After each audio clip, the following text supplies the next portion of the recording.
हिंदू स्वराज का सपना देखने वाले और मुगल साम्राज्य के दांत खट्टे करने वाले महान योद्धा छत्रपति शिवाजी महाराज की 8 फीट की अष्ट धातु की बनी प्रतिमा जापान में स्थापित होनी है। छत्रपति शिवाजी की विशाल प्रतिमा जापान की राजधानी टोक्यो में स्थापित होने से पहले इस प्रतिमा की शिव स्वराज रथ यात्रा निकाली जा रही है। इसी कड़ी में नोएडा स्थित मारवा स्टूडियो में शिव स्वराज यात्रा निकाली।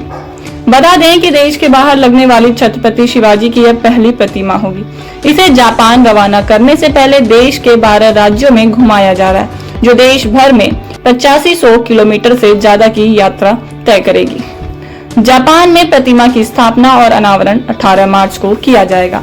साथ ही यह रथ यात्रा 12 राज्यों में 8500 किलोमीटर की दूरी तय करेगी।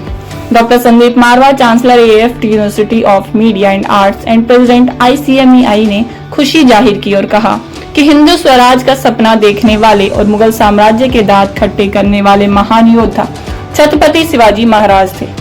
हमें उनसे प्रेरणा लेना चाहिए और उनके जैसा राष्ट्र प्रेमी बनना चाहिए। इस अवसर पर यात्रा संयोजक मांडरे ने बताया कि यह विशाल प्रतिमा समाज के लोगों के पैसों के सहयोग से तैयार हुई है। हमारा मकसद युवा पीढ़ी को छत्रपति शिवाजी के बारे में बताना है।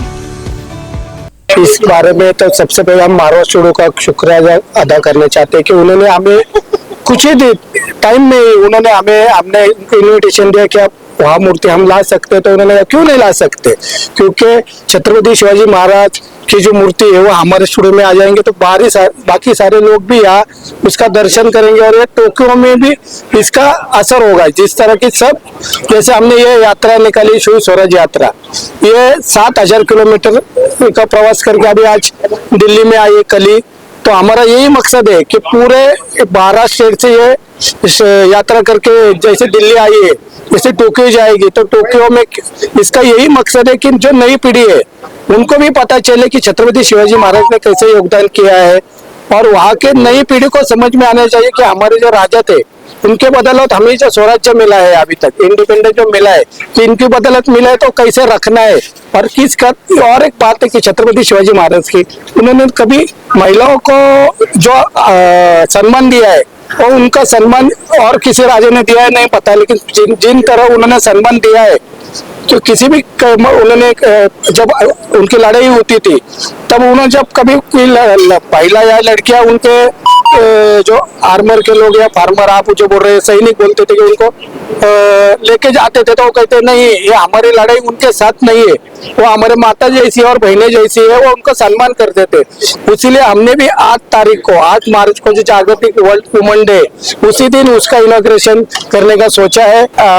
ये शिवराज यात्रा जो 7000 किलोमीटर आपने सबने सुना है कि ये तय करके आई है इतना बड़ा सफर, और ये करते टाइम हमारा मकसद जैसे हेमंत जी ने कहा वही था कि आज की पीढ़ी के सामने एक इस तरह की लीडरशिप और एक रोल मॉडल जिसकी जरूरत है आज की पीढ़ी को, वो शिवाजी महाराज से बेहतर कोई भी नहीं हो सकता। और he is a leader not just for Indian youngsters but he is a global leader, और उसी के चलते हमने उनकी जो रथ यात्रा निकाली है, शिव मतलब ये जो इंडो जापान शिव स्वराज रथ यात्रा इसको नाम दिया हुआ है, और ये रथ यात्रा पूरे भारत को कवर करते हुए टोक्यो पहुंच रही है, और उसी में वो है कि he is a global leader. और सबको ये फील हो रहा है कि उनकी जो एनर्जी है, जो स्टैचू के साथ हमें ये एनर्जी फील हो रही है, तो हम सिर्फ सोच सकते हैं कि जब वो खुद थे तो उनका ऑरा और एनर्जी क्या रही होगी। सबसे पहले तो मैं छत्रपति शिवाजी महाराज की जय करना चाहता हूं। आज गणेश जी का जन्मदिन भी है और इस महापर्व पे आज के इस खूबसूरत दिन जो यात्रा बंबई से छत्रपति शिवाजी की मूर्ति लेकर निकली है और जो टोक्यो तक जा रही है, उसकी आइटिनरी में मारवा स्टूडियो का आना अपने आप में एक बहुत सौभाग्यशाली है और हमारे लिए बहुत महत्वपूर्ण है। मुझे लगता है कि इस साल की शुरुआत में ही इतना खूबसूरत कार्यक्रम आज हमारे यहाँ से शुरू हो रहा है, उसके लिए मैं पूरी संस्था का तहे दिल से बहुत शुक्रिया अदा करता हूँ और उनको धन्यवाद देता हूँ कि उन्होंने हमें चुना। और AFT जो कि इस टाइम अंतर्राष्ट्रीय स्तर के ऊपर एक अच्छा मकाम बना चुका है और मारवा स्टूडियो जो कि एक अंतर्राष्ट्रीय ब्रांड है अपने आप में मीडिया के अंदर, उन्होंने इसको यहाँ मूर्ति को लाना इतना समझा, ये एक हमारे लिए बड़ा महत्वपूर्ण कार्य हो गया है।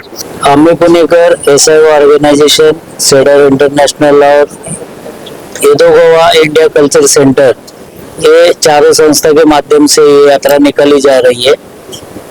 आने वाले 8 मार्च को ये जो मूर्ति जो है आप देख रहे हो, वो जापान के सम्राट नारुहितो उनके हाथ से विस्थापित होने वाली है। इसके बारे में, रथ यात्रा के बारे में और कुछ जानकारी जो है इस प्रकार है। इसका जो रूप बनाया गया था, ये पूरे भारतवर्ष में सभी कम से कम 15 स्टेटों से, ये राज्यों से यात्रा गुजर रही है। महाराष्ट्र से, पुणे से निकली हुई यात्रा जो है वो सातारा से माननीय छत्रपति शिवराज जी के वंशज है उदयनराजे जी भोसले, उनके हाथ से हरी झंडी दिखा के इस यात्रा की शुरुआत की गई। उसके बाद यह यात्रा कोल्हापुर, मालवण, गोवा, बेंगलोर, बेलगांव, सोलापुर, हैदराबाद, नांदेड़ से नागपुर, नागपुर से होते हुए भोपाल, इंदौर से होते हुए ग्वालियर से आज कल हम दिल्ली में पहुंच गए। दिल्ली में कुछ मिनिस्टर के हाथों से इनका महाराष्ट्र सदन में पूजन किया गया। उसके बाद अभी यात्रा का आगे का प्रोग्राम है कुरुक्षेत्र, वहां से जयपुर से अहमदाबाद, वडोदरा, दीव दमन, सूरत और बम्बई में ये यात्रा का समापन किया जाएगा। माननीय राज्यपाल जी, महाराष्ट्र के जो राज्यपाल जी है, उनके हाथ से यात्रा का समापन हो जाएगा। उसके बाद ये यात्रा गेटवे ऑफ इंडिया पे चली जाएगी। वहां से माननीय मुख्यमंत्री जी इस यात्रा का समापन करेंगे। इसके बाद ये मूर्ति कार्गो से जापान को रवाना की जाएगी। और ये यात्रा का मुख्य उद्देश्य ये था कि आने वाली पीढ़ी को छत्रपति शिवराय महाराज जी के उनके जो आचार विचार है उनके वहां तक पहुंचाना, ना कि भारत में नहीं जापान तक पहुंचाना है। ये संस्था का मुख्य उद्देश्य लेके यात्रा का आयोजन किया गया था। इस यात्रा में जो जितने स्टेट हमको लगे, उसमें से जो शिव भक्त है, शिव प्रेमी है, उनको सबको एक झंडे के नीचे लाना, ये एक दूसरा मुख्य उद्देश्य था। इसके साथ साथ जो भी भारत के बाहर जो प्रदेश में जो रहे भारतवंशी है, उनको भी सबको इकट्ठा करना है। और ये जो स्मारक बन रहा है, इसकी और एक विशेषता ये है कि जो संग्रहालय वहाँ पे एक संग्रहालय का निर्माण किया जाएगा।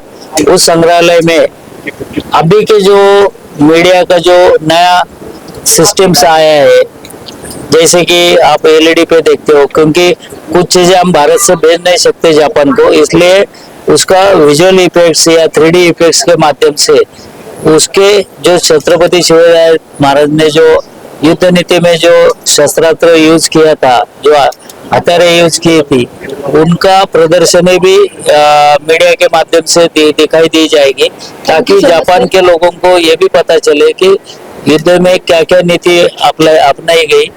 और दूसरा सबसे विशेष ये बात है कि जो छत्रपति शिवाजी महाराज का जो चरित्र है, वो चरित्र हम लोग जापानीज भाषा में उसको कन्वर्जन कर रहे हैं, और वो जापान में अंदर वो सभी उसकी जो मेन विशेषता है वो जापानीज भाषा में लगा के वो संग्रहालय में विस्थापित की जाएगी।